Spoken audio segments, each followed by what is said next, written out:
नमस्कार, स्वागत है आप सभी का न्यूज 18 मध्य प्रदेश छत्तीसगढ़ देख रहे हैं आप। मैं हूं अपर्णा मौजम। शुरुआत कर रहे हैं बड़ी खबर के साथ। नाराज हुए नागर। जी हां, मंत्री नागर सिंह चौहान नाराज बताए जा रहे हैं। सूत्रों के हवाले से जानकारी मिल रही है, मंत्री पद से इस्तीफा दे सकते हैं नागर। रामनिवास रावत को विभाग देने से नाराज हैं नागर सिंह चौहान। के पास था पहले वन और पर्यावरण विभाग, अब उनसे लेकर रामनिवास रावत को दे दिया गया। इस बात से नाराज है। तो बड़ी खबर आपको बता रहे हैं, रामनिवास रावत जो पहले कांग्रेस में हुआ करते थे, कांग्रेस छोड़कर बीजेपी में आए, मंत्री बनाए गए। मंत्री बनने के बाद उनके इस्तीफे की जानकारी मिली और अब उन्हें ये विभाग दिया गया है, जो विभाग पहले नागर सिंह चौहान के पास था। ऐसे में सूत्र कह रहे हैं कि नागर सिंह चौहान अपना मंत्रालय लिए जाने से खफा हैं, नाराज हैं। तो रामनिवास रावत को विभाग मिला, जिससे नाराज बताए जा रहे हैं, क्योंकि नागर सिंह चौहान के पास इससे पहले वन और पर्यावरण विभाग था, लेकिन अब रामनिवास रावत को वो दे दिया गया है। वासु चौरे हमारे सहयोगी भोपाल से इसी खबर पर हमारे साथ लाइव जुड़ रहे हैं। वासु, अब नागर हो गए हैं नाराज, सूत्र कह रहे हैं। बिल्कुल, देखिए, नागर की नाराजगी साफ तौर पर पब्लिक फोरम में सामने आई है। सूत्रों के हवाले से ये पूरी खबर की पर्यावरण और वन मंत्रालय, जो एक बहुत हाई प्रोफाइल विभाग है मध्य प्रदेश के अंदर, क्योंकि मध्य प्रदेश में सबसे बड़ी ताकत यहाँ की वन संपदा को माना जाता है, यहाँ के टाइगर रिजर्व को माना जाता है। एक बड़ा विभाग, बड़ा प्रोफाइल आपके पास होता है तो उससे आपकी वरिष्ठता भी जो है वो जाहिर होती है। और ऐसे में अगर किसी नए नेता को, भाजपा के लिए तो रामनिवास रावत नए नेता है क्योंकि हाल ही में कांग्रेस से बीजेपी में शामिल हुए हैं, उनको ये पद दे दिया जाता है, तो उसके बाद ये पूरी नाराजगी की जो खबरें हैं वो सामने आई हैं। और ये भी बताया जा रहा है कि वो अपने मंत्री पद से इस्तीफा दे सकते हैं। और अनीता नागर सिंह चौहान जो उनकी पत्नी है, वो भी जो हाल ही में सांसद का चुनाव जीतकर आई हैं, तो वो भी कहीं ना कहीं पार्टी से इस पूरी बात को लेकर खफा हो सकती है। हालांकि बीजेपी के तमाम बड़े नेता, संगठन के बड़े नेता ये पूरी खबरें सामने आने के बाद एक्टिव हो चुके हैं। बीजेपी का पूरा तंत्र जो है वो एक्टिव हो चुका है। ये भी जानकारी मिल रही है कि नागर सिंह चौहान और उनकी पत्नी अनीता नागर सिंह चौहान से बात करने की कोशिश की जा रही है और इस पूरे मामले को लेकर जल्द से जल्द बीजेपी का जो ऑफिशियल स्टेटमेंट है या नागर सिंह चौहान का जो स्टेटमेंट है वो भी सामने आ सकता है। क्योंकि बीजेपी में अक्सर ये देखा गया है कि बड़ा डिसिप्लिन होता है, बड़े ही अनुशासन, बिल्कुल वहां पर हमेशा अनुशासन हावी नजर आता है और इसीलिए चाहे कुछ भी हो जाए लेकिन कोई नाराजगी खुलकर जाहिर नहीं कर पाता है, क्योंकि काडर बहुत अनुशासित है बीजेपी का। ये शुरुआत से बीजेपी कहती भी रही है, लेकिन वर्चस्व वाला मंत्रालय चला गया, जिस तरह से वासु आपने जिक्र किया। और नागर सिंह चौहान ने तो अपना वर्चस्व दिखाया था अपनी पत्नी को सांसदी का चुनाव जितवाकर भी, लेकिन अब कांग्रेस के उस हमले को और धार मिल गई है, जिसमें कांग्रेस कहती रही है कि बीजेपी का जो अपना काडर है वो दरी उठाता रह जाएगा और जो कांग्रेसियों को बीजेपी ने शामिल किया है, सारी मलाई तो वो खा जाएंगे। बिल्कुल, देखिए, ऐसे रामनिवास रावत कोई पहले नेता नहीं है जिनको कांग्रेस से बीजेपी में आते ही मलाईदार पद मिल गए हों। ऐसी लंबी फहरिस्त है। मौजूदा सरकार में भी कई ऐसे मंत्री हैं जो कांग्रेस में थे किसी जमाने में और वो बीजेपी में आए और आज उनके पास एक अच्छा खासा प्रोफाइल है, एक अच्छे खासी पदों पर वो लोग बैठे हुए हैं, चाहे संगठन की बात हो या फिर सत्ता की बात हो। तो रामनिवास रावत को अगर आप ये एक मामला जो हाल ही में सामने है, अपने आप में काफी बड़ा मामला है, लेकिन इसके अलावा कई ऐसे नेता हैं नागर सिंह चौहान के ही जो साथी हैं या बीजेपी के जो नेता हैं, विधायक हैं या जो पूर्व मंत्री रहे हैं, वो अपनी नाराजगी समय समय पर जाहिर करते रहे हैं। और अंदर खाने कहीं ना कहीं खबरें सामने आती रही हैं कि जिस तरीके से कांग्रेस के लोगों को भाजपा में तवज्जो दी जा रही है, और इसीलिए वक्त वक्त पर यह बात संगठन की ओर से कही भी जाती है कि हम अपने कार्यकर्ताओं को, अपने नेताओं को निराश नहीं करेंगे, उनको तरजीह देंगे। लेकिन फिलहाल नाराजगी ये क्या असर दिखाती है, देखना होगा। वासु, नजर बना के रखिएगा आप। धन्यवाद आपका इस पूरी जानकारी के लिए। और अब बात इंदौर की, जहां भोजशाला मामले में हाईकोर्ट में सुनवाई पूरी हो चुकी है। हाईकोर्ट ने कहा कि मामला सुप्रीम कोर्ट में लंबित है। सर्वे रिपोर्ट पर स्टे लगा हुआ है। जब तक सुप्रीम कोर्ट का स्टे है तब तक हाईकोर्ट में सुनवाई नहीं हो सकती है।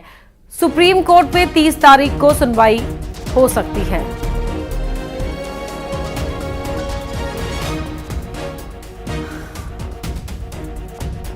तो बड़ी खबर आपको बता रहे हैं, भोजशाला मामले में हाईकोर्ट में सुनवाई पूरी हो गई है। मामला सुप्रीम कोर्ट में लंबित है। सर्वे रिपोर्ट पर स्टे लगा हुआ है और जब तक सुप्रीम कोर्ट का स्टे है, हाई कोर्ट में तब तक सुनवाई नहीं हो सकती है। सुप्रीम कोर्ट में 30 तारीख को सुनवाई हो सकती है।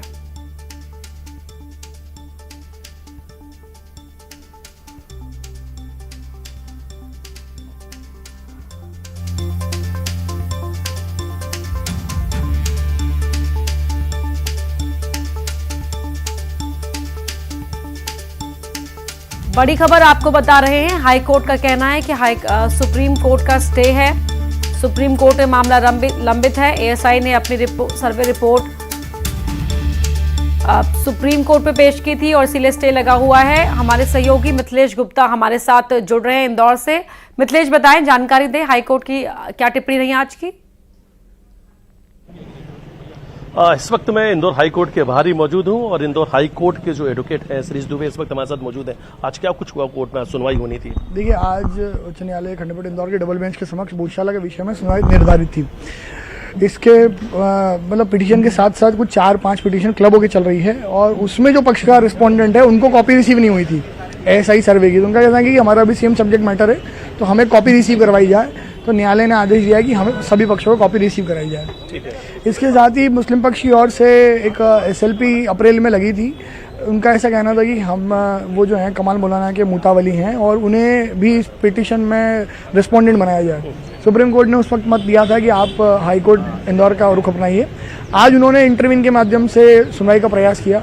क्योंकि इस रिपोर्ट पे क्रियान्वयन पे आगे सर स्टे है सुप्रीम कोर्ट का। ऐसी स्थिति में इंदौर न्यायालय का कहना है कि आप सुप्रीम कोर्ट में चूंकि जो क्रियान्वयन पर स्टे है इसे वहाँ अवगत कराते हुए वहाँ जो आदेश होगा उसके बाद हम किसी पक्ष को सुनने की स्थिति में रहेंगे। सलमान खुर्शीद साहब ने कुछ समय भी मांगा, वजह क्या रही, किस चीज़ के लिए समय मांगा गया? रिपोर्ट जो है वो 2000 से ज़्यादा पेजों की है और उनका ऐसा कहना था कि हमें इसे पढ़ने के लिए 4 सप्ताह का समय चाहिए, 4 सप्ताह की डेट हमें दी जाए। पर चूंकि क्रियान्वयन पर स्टे है तो न्यायालय का कहना है कि सुप्रीम कोर्ट जो भी मत देगा, आदेश देगा, उसके बाद ही यह न्यायालय सभी पक्षों को किसी भी विषय पर सुनने की स्थिति में रहेगा। तो सुप्रीम कोर्ट में क्या सुनवाई 30 जुलाई को होनी है? अनुमानित सुनवाई वहाँ हम मेंशन हमने ली है सुनवाई के लिए। अनुमानित जो उनकी एप्लीकेशन है सुप्रीम कोर्ट की उसमें 30 तारीख दिखा रही है कि टेंटेटिव डेट 30 तारीख हो सकती है। और उस दिन अगर क्योंकि प्रोसीडिंग कंप्लीट हो जाएगी वहाँ की सुनवाई के पहले, तो प्रोसीडिंग अगर कंप्लीट हो जाती है और सुनवाई उस दिन हो जाती है, उसके बाद ये न्यायालय में अवगत कि वहाँ जो भी आदेश होता है अगर 30 तारीख को सुनवाई हो जाती है तो सुनवाई के बाद यहाँ इस न्यायालय को आवेदन देकर अवगत कराना है कि वहाँ सुनवाई हुई है, वहाँ ऐसा आदेश हुआ है और फिर ये न्यायालय तारीख देकर सभी पक्षों को सुनेगा। एसएलपी जो मेल लगाया गया था कि सर्वे को रोक दिया जाए, क्या उसकी वजह से ही?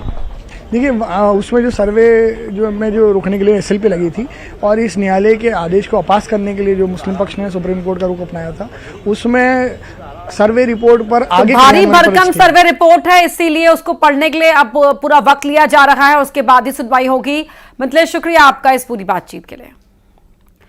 भगवान पशुपतिनाथ महादेव की प्रतिमा के मुख पर दरार की खबर को लेकर मंदसौर से बीजेपी के पूर्व विधायक यशपाल सिसोदिया ने चिंता जाहिर की है। कहा कि ऐसा है तो तकनीकी एक्सपर्ट्स की टीम बनाकर इसकी जांच करवाई जाए और उनकी सलाह से प्रतिमा के क्षरण को रोका जाए। बीजेपी के पूर्व विधायक ने अपनी चिंता जाहिर करते हुए एक पोस्ट भी किया है जिसको सीएम डॉक्टर मोहन यादव को, जहां इस पोस्ट में उन्होंने टैग भी किया है। लिखा है कि श्रद्धा, भक्ति और आस्था का केंद्र भगवान पशुपतिनाथ महादेव के दिव्य एवं नयनाभिराम अष्टमूर्ति प्रतिमा दशपुर की नगरी मंदसौर में विराजित है। आशंका है कि प्रतिमा के मुख पर दरार पड़ रही है। ऐसा है तो एक्सपर्ट्स को बुलाया जाए और प्रतिमा के क्षरण को रोका जाए।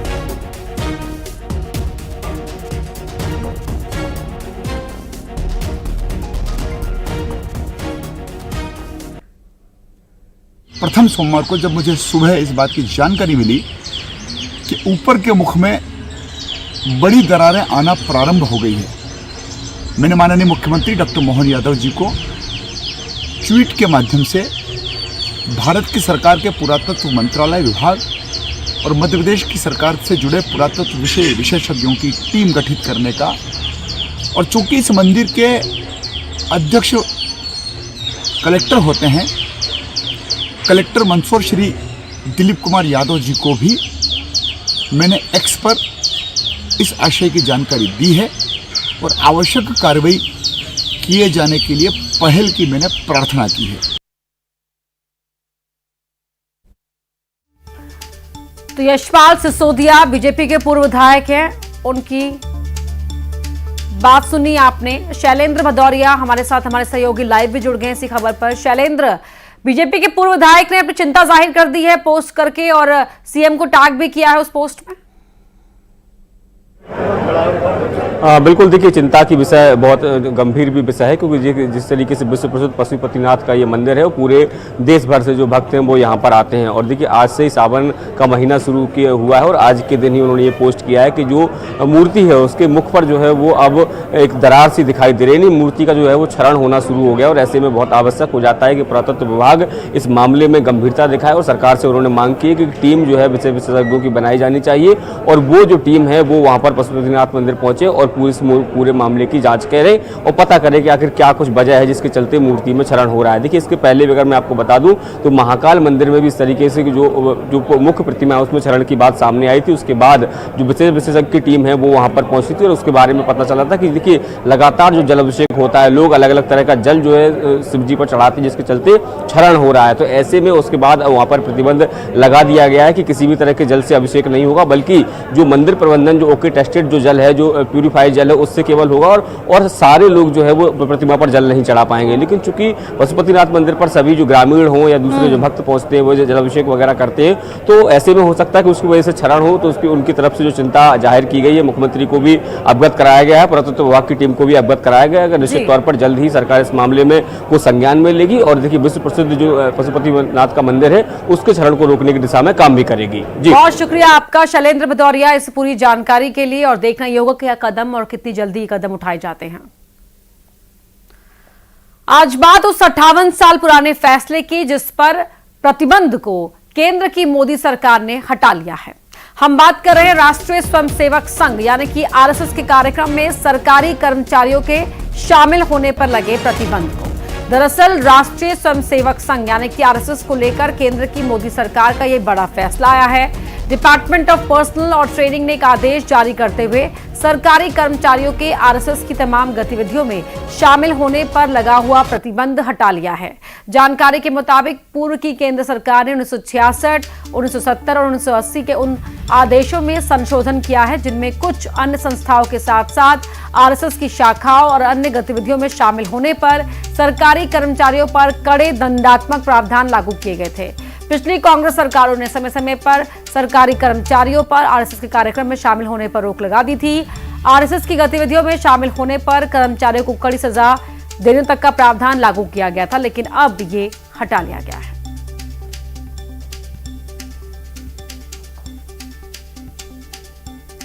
तो 58 साल पुराना प्रतिबंध केंद्र की मोदी सरकार ने हटा लिया है। अब पहले की तरह जो हालात थे वो नहीं रहे हैं। अब सरकारी कार्यक्रम, सरकारी जो दफ्तरों में काम करते हैं कर्मचारी, वो भी आरएसएस के कार्यक्रम में शिरकत कर पाएंगे, हिस्सा ले पाएंगे।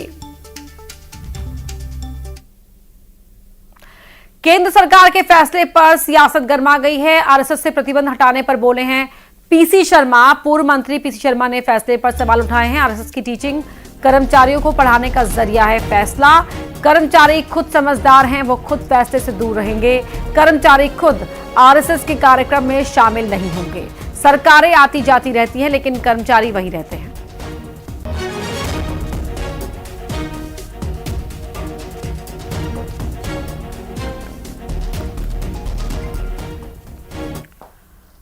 और बड़ी खबर आपको बता रहे हैं, नेम प्लेट विवाद पर सुप्रीम कोर्ट का नोटिस। यूपी उत्तराखंड सरकार को नोटिस जारी किया है।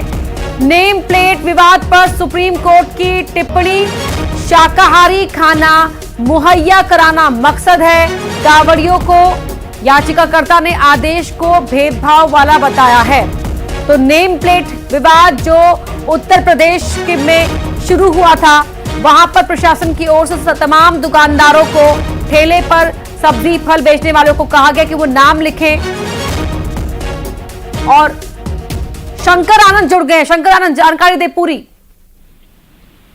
देखिए, जिस तरह से उत्तर प्रदेश और उत्तराखंड में जिस तरह से सावन के महीने में एक देखने को मिला था, सावन के महीने को ध्यान में रखते हुए जिस तरह से कई दुकानों के बाहर आप अपना नाम और अपने तमाम जानकारियों को साझा करने का जिस तरह से एक फरमान जारी हुआ था, उसको बहुत ज्यादा इम्प्लीमेंट भी किया जा रहा था। लेकिन इस मामले को लेकर याचिकाकर्ता के द्वारा जिस तरह से एक पिटीशन जो है वो फाइल किया गया था सुप्रीम कोर्ट में, तो सुप्रीम कोर्ट में आज इस मामले में सुनवाई शुरू हुई और सुनवाई के दौरान में उसके बाद तमाम दलीलों को सुनने के बाद सुप्रीम कोर्ट ने कहा कि उत्तर प्रदेश सरकार और उत्तराखंड सरकार को नोटिस जारी किया जाता है और इस मामले पर विवाद भी जो है मांगा गया है। हालांकि सुप्रीम कोर्ट ने आज शुक्रवार को इस मामले में जिस तरह से शुक्रवार को इस मामले में याचिका दायर किया गया था और कहा गया था कि इस मामले में जो आगे की सुनवाई है, जो इस याचिका पर जो आगे सुनवाई की जो तारीख है वो हालांकि एक मुकर्रर किया गया है और तो अगले शुक्रवार को इस मामले पर सुप्रीम कोर्ट में विस्तार से सुनवाई होगी और उस दिन देखना लाजमी होगा कि उत्तर प्रदेश सरकार और उत्तराखंड सरकार के द्वारा जो किस तरह से तमाम जवाब को कोर्ट के सामने रखा जाएगा। हालांकि एक तरह से जिस तरह से सावन का महीना है और खास तौर पर हिंदू धर्म को लेकर जिस तरह से एक शुद्ध और शाकाहारी भोजन परोसने को लेकर जिस तरह से कहा गया कि वो इस तरह के जो इम्प्लीमेंट जो है वो किया गया था, लेकिन इस मामले को लेकर जिस तरह से याचिकाकर्ता का कहना है कि एक जानबूझकर एक जो कहा जा सकता है दो धर्म के समुदाय के बीच में एक भेद को क्रिएट करने का प्रयास किया गया है, तो इस बात को लेकर जिस तरह से याचिका दायर की गई थी तो उसी याचिका के मामले पर आज सुप्रीम कोर्ट में सुनवाई होगी। तो सुनवाई हुई और उत्तर प्रदेश सरकार, उत्तराखंड सरकार, मध्य प्रदेश को वहां की जो सरकार है उसको नोटिस जारी किया गया है और जिस तरह से इस मामले पर अगली जो तारीख मुकर्रर हुई है 26 जुलाई की, यानी कि अगले शुक्रवार की, तो शुक्रवार को देखना लाजमी होगा कि ये तीनों राज्यों के सरकारों के द्वारा किस तरह से इस मामले पर विस्तार से रिपोर्ट को सुप्रीम कोर्ट के सामने रखा जाएगा। और जिस तरह से इस मामले को लेकर जिस तरह से पिछले कुछ दिनों के दौरान सोशल मीडिया पर खास तौर पर जिस तरह से चर्चाएं जो है काफी गर्म हो गई और जिस तरह से नाम और इसके धर्म को लेकर जो चर्चाएं सोशल मीडिया पे हो रही थी, तो उसी बात को ध्यान में रखते हुए इस याचिका को दायर किया गया है सुप्रीम कोर्ट में। तो आप देखना लाजमी होगा कि इस मामले को लेकर सुप्रीम कोर्ट में क्या सुप्रीम फैसला क्या होगा और किस तरह से इस मामले का शंकर, यानी कि यूपी, उत्तराखंड और एमपी सरकार को शुक्रवार से पहले तक ये रिपोर्ट अपना जवाब देना है सुप्रीम कोर्ट को, उसके बाद सुप्रीम कोर्ट का रुख देखना होगा। लेकिन जो टिप्पणी सुप्रीम कोर्ट ने की है कि मकसद कांवड़ियों को शाकाहारी भोजन मुहैया कराना है, जरा उसके बारे में बताएं।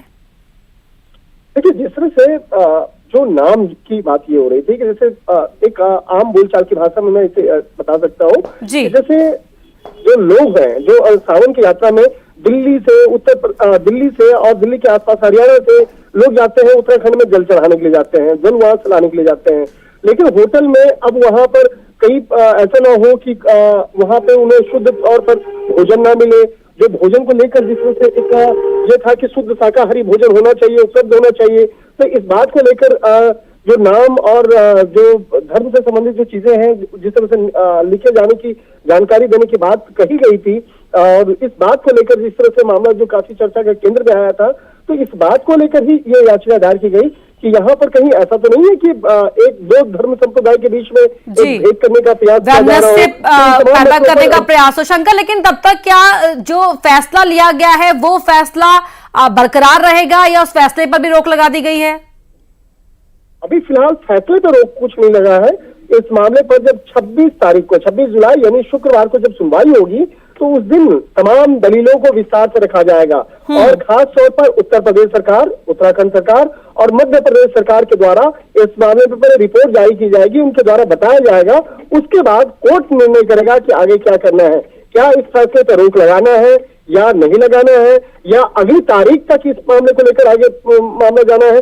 तो उस दिन 26 तारीख को इस मामले पर बेहद महत्वपूर्ण सुनवाई होगी और उसके बाद ही कोर्ट का रुख अख्तियार किस तरह से करते हैं वो देखना लाजमी होगा।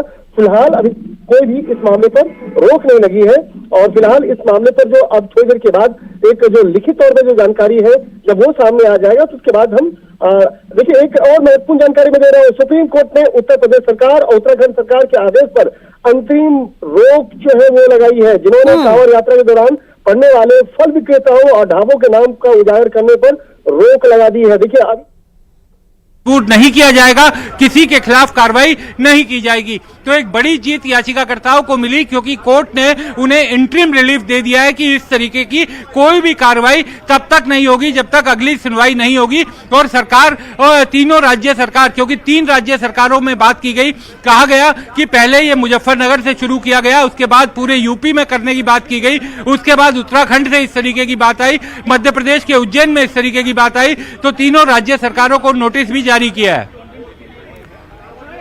तो नोटिस जारी किया गया है और साथ ही अंतरिम रोक लगा दी है। सुप्रीम कोर्ट ने फिलहाल यूपी उत्तराखंड सरकार के फैसले पर अंतरिम रोक लगा दी है और सरकारों से शुक्रवार तक जवाब देने को कहा है। पूरे मामले की सुनवाई शुरू की थी, तब से लेकर अब तक की सुनवाई में उन्होंने 3 बार तमाम राज्य सरकारों के वकीलों से पूछा कि क्या तमाम राज्य सरकारों के वकील यहां पर हैं, वो पेश हो रहे हैं या नहीं।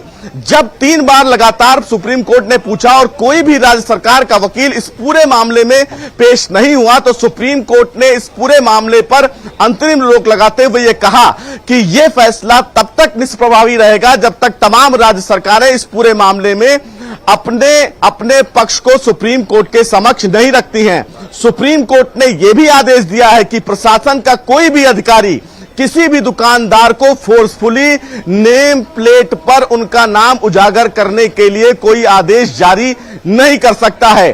अगर तमाम दुकानदार ये अपनी स्वेच्छा से चाहते हैं कि वो अपना नाम वहां पर उजागर करें तो ये उनकी इच्छा होगी, लेकिन अब प्रशासन की तरफ से कोई भी अधिकारी उन्हें फोर्स नहीं करेगा। निश्चित रूप से ये अपने आप में सुप्रीम कोर्ट के द्वारा उठाया गया एक बड़ा कदम है। देखना बेहद अहम होगा कि उत्तर प्रदेश सरकार, मध्य प्रदेश सरकार और साथ ही साथ उत्तराखंड सरकार इस पूरे मामले में क्या कुछ जवाब देती है, क्योंकि उत्तराखंड का बार बार जिक्र इसलिए किया जा रहा था क्योंकि प्रशासन की तरफ से वहां भी इस प्रकार के आदेश जारी किए गए थे, लेकिन यह आदेश कहीं ना कहीं वर्बली था। इस पूरे आदेश की कॉपी किसी के पास नहीं थी और इसीलिए सुप्रीम कोर्ट बार बार तमाम राज्य सरकारों के वकील को सुनना चाह रहा था, लेकिन कोई भी राज्य सरकार की तरफ से वकील सुप्रीम कोर्ट में पेश नहीं हुआ, जिसके बाद सुप्रीम कोर्ट ने एक बड़ा आदेश देते हुए इस पूरे फैसले पर न केवल अंतरिम रोक लगाया बल्कि 26 जुलाई तक के लिए यूपी सरकार, मध्य प्रदेश सरकार और उत्तराखंड सरकार को नोटिस जारी किया है। अब यह देखना बेहद अहम होगा कि इन राज्य सरकारों के द्वारा सुप्रीम कोर्ट में क्या कुछ जवाब दिया जाता है और नेम प्लेट विवाद के मामले में जो कदम सरकार के द्वारा उठाए गए। जी, तो बड़ी खबर आपको बता रहे हैं, यूपी उत्तराखंड सरकार के फैसले पर फिलहाल अंतरिम रोक लगाई है। उत्तर प्रदेश, उत्तराखंड सरकार और मध्य प्रदेश सरकार को शुक्रवार तक जवाब देना है। आज सुनवाई के राज्य सरकार की तरफ से कोई वकील वहां पर नहीं था। सुप्रीम कोर्ट ने फिलहाल अंतरिम रोक लगा दी है। खाना शाकाहारी है या मांसाहारी है ये बताना होगा और शुक्रवार तक जवाब देना होगा सरकारों को। बड़ी खबर आपको बता रहे हैं, मध्य प्रदेश सरकार को भी नोटिस जारी किया गया है। नेम प्लेट विवाद पर सुप्रीम कोर्ट में ये बेहद महत्वपूर्ण सुनवाई, अंतरिम रोक लगा दी है। सुप्रीम कोर्ट ने टिप्पणी भी की है कि शाकाहारी खाना मुहैया कराना मकसद है, लेकिन याचिकाकर्ता के वकील की ओर से कहा गया कि इससे द्वेष पनप रहा है। जो प्रशासन का आदेश है, स्वेच्छा की बात उसमें कही गई है, लेकिन जबरन आदेश को लागू कराया जा रहा है। ऐसे में मुसलमानों के आर्थिक बहिष्कार का भी डर है। ये कहा गया कि ये वॉलंटरी हैं, लेकिन जबरन लागू करवाया जा रहा है और ये कहा जा रहा है कि अगर आपने नहीं लगाया तो फाइन कर दिया जाएगा। जी विक्रांत, ऐसा ही लगता है। तो बड़ी खबर आपको बता रहे हैं, यूपी उत्तराखंड सरकार के फैसले पर अंतरिम रोक। सुप्रीम कोर्ट ने कहा कि जवाब देना होगा शुक्रवार तक और अभी फिलहाल जो उत्तर प्रदेश उत्तराखंड सरकार की ओर से आदेश निकाला गया था उस पर अंतरिम रोक लगा दी गई है। आदेश में स्वेच्छा की बात कही गई थी, लेकिन जबरन आदेश को लागू कराया जा रहा है। पुलिस वाले दुकानों पर आकर जबरन नाम लिखने को कह रहे हैं, ये याचिकाकर्ता के वकील की ओर से कहा गया था। दुकानदारों को फिलहाल पहचान बताने की जरूरत नहीं है।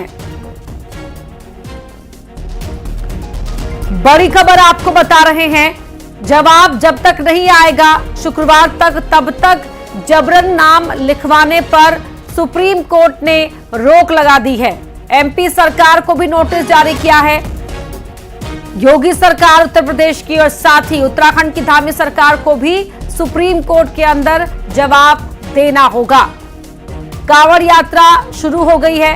कांवड़ यात्रा के मद्देनजर यूपी सरकार की ओर से यह फैसला लिया गया था और उसके बाद उत्तराखंड में भी उसी फैसले पर अमल हुआ और एमपी में भी इस बात को लेकर मांग उठी थी, लेकिन अब जवाब मांगा गया है और पुलिस के निर्देशों पर अगले आदेश तक रोक लगाई गई है। 26 जुलाई को सुप्रीम कोर्ट में इस मामले में अगली सुनवाई होगी।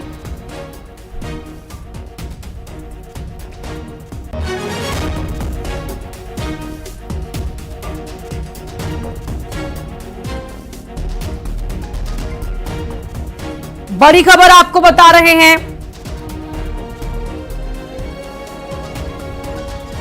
दुकानदारों को पहचान बताने की जरूरत नहीं है। यूपी में कांवड़ रास्तों में होटल ढाबों पर नाम लिखने के फैसले पर सुप्रीम कोर्ट ने अंतरिम रोक लगा दी है। कोर्ट ने कहा कि दुकानदारों को पहचान बताने की आवश्यकता नहीं है। यूपी, उत्तराखंड और मध्य प्रदेश को नोटिस जारी किया है। शुक्रवार तक जवाब देना होगा और सुनवाई के दौरान याचिकाकर्ता के वकील की ओर से कहा गया कि अल्पसंख्यकों की पहचान कर उनका आर्थिक बहिष्कार किया जा रहा है। ये एक चिंताजनक स्थिति है। योगी सरकार ने कांवड़ मार्ग पर दुकान मालिकों के नाम लिखने का आदेश दिया है। सरकार के इस फैसले के खिलाफ association for protection of civil rights नाम की एनजीओ ने 20 जुलाई को याचिका दाखिल की थी।